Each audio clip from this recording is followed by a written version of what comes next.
नमस्कार, मैं Uday Shankar. News bioscope में आप सबों का स्वागत है। पूर्व मुख्यमंत्री हेमंत सोरेन की 5 दिनों की रिमांड फिर खत्म हो रही है और अब कुछ ही देर में उन्हें कोर्ट में पेश किया जाना है। 12 फरवरी का दिन है और हाई कोर्ट में भी सुनवाई हुई है और अब सबकी नजर इस बात पर है कि ईडी अब उन्हें ईडी कोर्ट लेकर जाएगी तो क्या फिर से रिमांड मांगेगी, क्या होगा।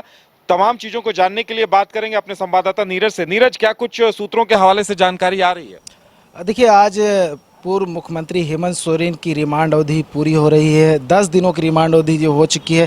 इससे पहले जब उन्हें 1 फरवरी को पीएमएलए की विशेष अदालत में पेश किया गया था, तब 5 दिनों का रिमांड मिला था और 3 तारीख से रिमांड अवधि उनकी शुरू हुई थी और उसके बाद 7 तारीख को पीएमएलए की विशेष अदालत में एक बार फिर से पेश किया गया था। उसके बाद 5 दिनों का और रिमांड मिला था और 5 दिनों की रिमांड अवधि आज पूरी हो रही है। और इन 10 दिनों में ईडी के अधिकारियों ने हेमंत सोरेन से बहुत सारे सवालों का जवाब जानने की कोशिश की और आपने देखा होगा किस तरह से जब 7 फरवरी को पीएमएलए की विशेष अदालत में हेमंत सोरेन को पेश किया गया, उस समय जो नई बात जो निकल कर आई थी वो चैट से संबंधित थी। जो उनके क्लोज मित्र हैं विनोद सिंह और उनके बीच जो चैटिंग हुई थी, उसको लेकर जो है एक नया आधार जो है पीएमएलए की विशेष अदालत में ईडी के अधिकारियों ने सौंपा था और ये कहा था कि इस मामले में भी पूछताछ की जानी है। नया जो है आधार मिला है। हालांकि जमीन घोटाले मामले में पूछताछ चल रही थी, उसमें ये नया ऐड ऑन हुआ है। और आपने देखा होगा बीते दिनों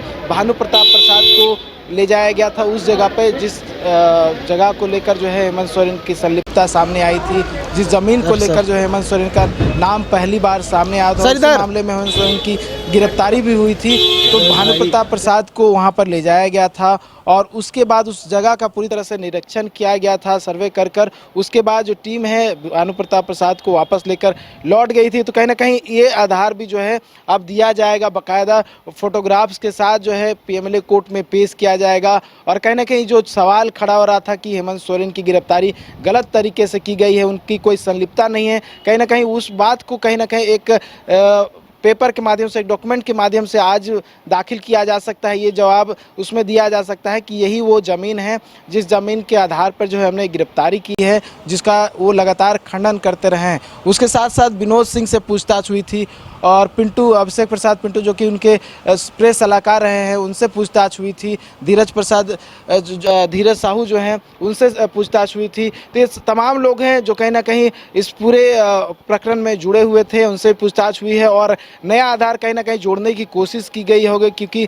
जो रामनिवास यादव साहिबगंज के डीसी, उनके भी चैट जो हैं वो भी लिए गए हैं। विनोद सिंह है, उनके भी चैट्स लिए गए हैं। पिंटू हैं, उनके भी चैट्स लिए। तमाम के जो चैट्स हैं वो कॉपी किए हैं ईडी के अधिकारियों ने। तो वो तमाम जो चैट जो है कॉपी किए गए हैं, वो हो सकता है एक फोल्डर में अटैच करके कोर्ट में सबमिट किया जाए। तो ये हो सकता है कि आने वाले समय में जो है हेमंत सोरेन की मुश्किलें और भी बढ़ सकती हैं, क्योंकि लगातार नए लोगों को समन भेजकर जो है बुलाया जा रहा है, इसी मामले में पूछताछ की जा रही है। नीरज, पिछली बार जब रिमांड के लिए पेश किया गया था तो तब तक सिर्फ बड़गाई के जमीन घोटाले के बाबत लोग जानते थे कि 8.5 एकड़ जमीन का मामला था।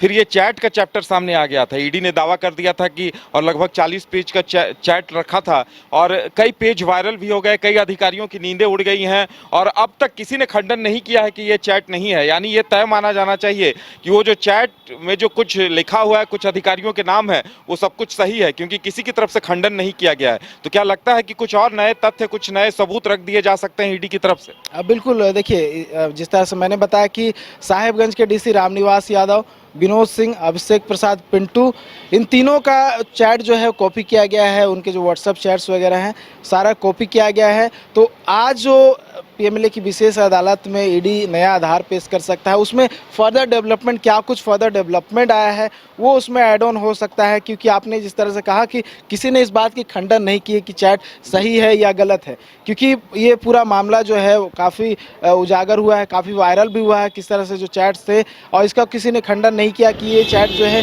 गलत है, क्योंकि ये चैट जो है वो विनोद सिंह के मोबाइल से बरामद किया गया था जो चैट था। तो इसका ये पूरा प्रमाण है वो कहीं ना कहीं ईडी के अधिकारियों के पास है। और क्योंकि ये एक विश्वसनीय ऐप भी है तो इसको खंडन करना भी मुश्किल होगा। तमाम जो देखिए आपने चैट में देखा उसमें एक टाइम दिया हुआ है और किस फोल्डर से उसे रिकवर किया गया है, इस बात की जानकारी भी उसमें दी गई है। तो इसको खंडन करना मुश्किल है। लेकिन इन 3 दिनों में जिनसे पूछताछ हुई है, इस चैट से संबंधित पूछताछ हुई होगी और उसमें उनकी क्या संलिप्तता है, उनकी क्या कुछ भागीदारी है, और पूरा रोल इसमें किसका रहा है, इसको लेकर भी जानकारी कहीं ना कहीं इकट्ठा की गई होगी और आज जो है उसमें ऐड ऑन कर जो है सौंपा जाएगा पीएमएलए की विशेष अदालत। चलिए इंतजार किया जाए पीएमएलए की कोर्ट में क्या होता है, क्या फिर से रिमांड मांगी जाती है, रिमांड मिलती है या क्या होता है, इसका हमें भी इंतजार रहेगा। फिलहाल इतना ही, हमें दीजिए इजाजत और आप देखते रहिए न्यूज़ बाइस्कोप। नमस्कार।